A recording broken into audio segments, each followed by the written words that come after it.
ಮಂಗಳೂರಲ್ಲಿ ನಡೆದ ಹಿಂಸಾಚಾರ ಹಾಗೂ ಪೊಲೀಸ್ ಗೋಲಿಬಾರ್ಗೆ ಸಂಬಂಧಿಸಿ ಸತ್ಯಾಂಶದ ಕುರಿತು ವರದಿ ಮಾಡಲು ಬಂದಿದ್ದ ಸುಪ್ರೀಂ ಕೋರ್ಟ್ ನಿವೃತ್ತ ನ್ಯಾಯಮೂರ್ತಿ ಗೋಪಾಲಗೌಡ ನೇತೃತ್ವದ ತಂಡಕ್ಕೆ ಪೊಲೀಸರು ಸುದ್ದಿಗೋಷ್ಠಿ ನಡೆಸಲು ಅವಕಾಶ ನಿರಾಕರಿಸಿದ ಘಟನೆ ನಡೆದಿದೆ. ಡಿಸೆಂಬರ್ 19ರಂದು ನಡೆದ ಘಟನೆಗೆ ಸಂಬಂಧಿಸಿ ಕಳೆದ 2 ದಿನಗಳಿಂದ ಸತ್ಯ ಶೋಧನೆಯನ್ನು ನಡೆಸುತ್ತಿರುವ ನಮ್ಮ ತಂಡ ಸುದ್ದಿಗೋಷ್ಠಿ ನಡೆಸಿ ಪ್ರಾಥಮಿಕ ವರದಿಯನ್ನು ನೀಡಲು ಮುಂದಾಗಿತ್ತು. ಸುದ್ದಿಗೋಷ್ಠಿ ನಡೆಸಬೇಕಿದ್ದರೆ ಪೊಲೀಸರಿಂದ ಅನುಮತಿ ಪತ್ರ ಬೇಕು ಎಂಬ ಹೇಳಿಕೆಯನ್ನು ಹೋಟೆಲ್ ಸಿಬ್ಬಂದಿಯನ್ನು ನೀಡಲಾಯಿತು ಎಂದು ಜನತಾ ನ್ಯಾಯಾಲಯದ ತಂಡದ ಸದಸ್ಯರಲ್ಲಿ ಓರ್ವರಾದ ಹಿರಿಯ ಪತ್ರಕರ್ತ ಸುಗತ ಶ್ರೀನಿವಾಸರಾಜು ನಗರದ ಹೋಟೆಲೊಂದರ ಆವರಣದಲ್ಲಿ ಮಾಹಿತಿಯನ್ನ ನೀಡಿದರು.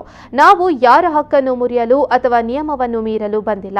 ಆದರೆ ಸುಪ್ರೀಂ ಕೋರ್ಟ್ ನಿವೃತ್ತ ನ್ಯಾಯಾಧೀಶರೊಬ್ಬರಿಗೆ ಸುದ್ದಿಗೋಷ್ಠಿ ನಡೆಸಲು ಅವಕಾಶ ಸಿಗದಿರುವುದು ಮಾತ್ರ ದುರದೃಷ್ಟಕರ ಎಂದು ಸುಗತ ಶ್ರೀನಿವಾಸ ಅವರು ಬೇಸರವನ್ನ ವ್ಯಕ್ತಪಡಿಸಿದರು.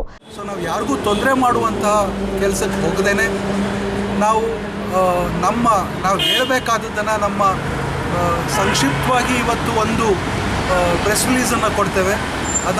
ಅದಾದ ನಂತರ ಸುದೀರ್ಘವಾದಂಥ ಒಂದು ರಿಪೋರ್ಟನ್ನು ಆದಷ್ಟು ಬೇಗ ರಿಲೀಸ್ ಮಾಡ್ತೇವೆ. ಜನರಿಗೆ ತಲುಪಿಸುವ ಕೆಲಸವನ್ನು ನಾವು ಮಾಡ್ತೇವೆ. ಜಸ್ಟಿಸ್ ಗೋಪಾಲ್ ಗೌಡರು ಈ ನಾಡಿನ ಸರ್ವೋಚ್ಚ ನ್ಯಾಯಾಲಯದ ನ್ಯಾಯಮೂರ್ತಿಗಳಾಗಿದ್ದಂಥವ್ರು.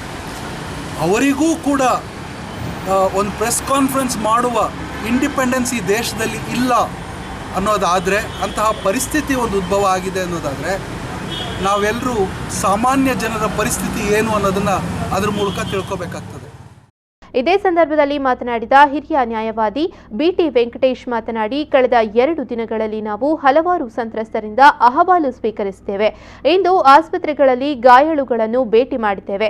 ಮೃತರ ಮನೆಗೆ ಭೇಟಿ ನೀಡಿ ಕುಟುಂಬಸ್ಥರ ಜೊತೆ ಮಾತನಾಡಿ ಘಟನಾ ಸ್ಥಳವನ್ನು ಪರಿಶೀಲಿಸಿದ್ದೇವೆ. ನಮ್ಮ ವರದಿ ಯಾವುದೇ ತೀರ್ಪು ಆಗಿರುವುದಿಲ್ಲ. ಎಲ್ಲ ದಾಖಲೆ ಸಾಕ್ಷ್ಯಗಳನ್ನು ಕುಲಂಕುಷವಾಗಿ ಪರಿಶೀಲಿಸಿ ಶೀಘ್ರವೇ ಅಂತಿಮ ವರದಿಯನ್ನು ಪ್ರಕಟಿಸಲಿದ್ದೇವೆ ಎಂದು ಹೇಳಿದರು.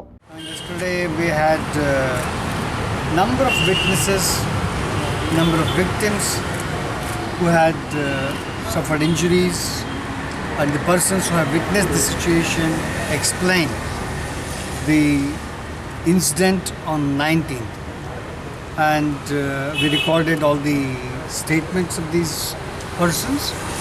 And today morning we had visited the injured persons in the hospital who are still recuperating from the injuries, and we also inquired the doctors who had given treatment to these persons. We have also spoken to the family of the deceased yesterday and also today morning.